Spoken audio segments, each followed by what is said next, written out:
So, what is psychology? I know, it sounds like a pretty simple question, doesn't it?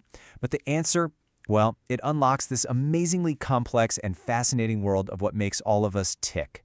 Let's get into it.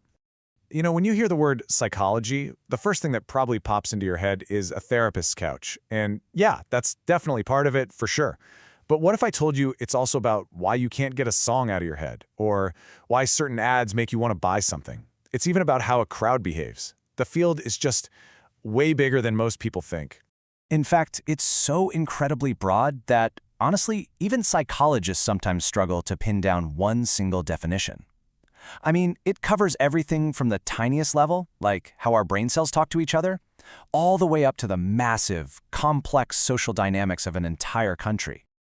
So, to really get our arms around it, let's use this fantastic two-part definition. Think of it this way. Psychology is, first, the science of behavior. And second, it's the application of that science to solve real human problems. Science and application. Got it? Okay, let's unpack both of those, starting with the science part. So let's really dig into that first key word, science. What is it that actually gives psychology its scientific street cred? You know, why isn't it just a bunch of cool ideas or somebody's personal opinion? While the scientific approach that psychology is built on is all about data that can be verified, it relies on careful observation and measurement, things that anyone, at least in principle, could check for themselves. And that is a huge difference from just relying on, your own personal experience or ideas that are just handed down as truth without any questions allowed. And a major tool for any science is the theory. Now, we toss that word around all the time, right? Like, I have a theory about why my plants are dying. We mean it like a hunch or a guess. But in science, a theory is pretty much the exact opposite. It's this super powerful framework of principles that's been built specifically to explain the facts we can already see. And this whole process is not a one-and-done deal. It's a constant loop. It all starts with just observing something happening in the world. From what you see, you come up with a theory to explain it. But then comes the real test.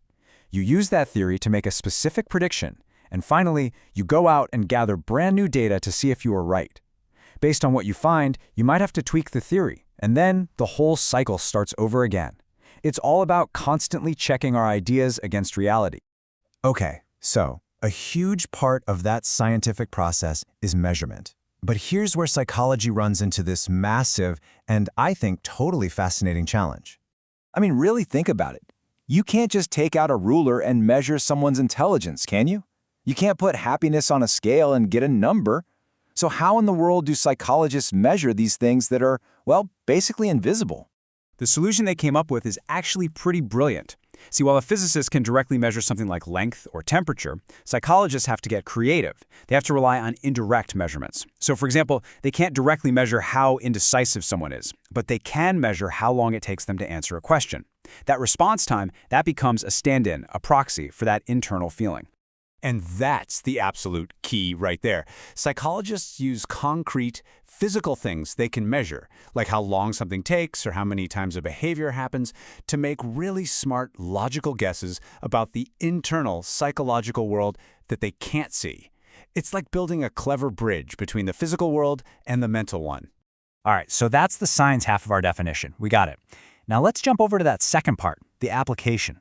How is all this scientific knowledge actually put to work in the real world? And this is where things get really interesting. Because taking all this science and using it to solve real-world problems, well, it's not just about spitting out facts from a textbook. It's an art.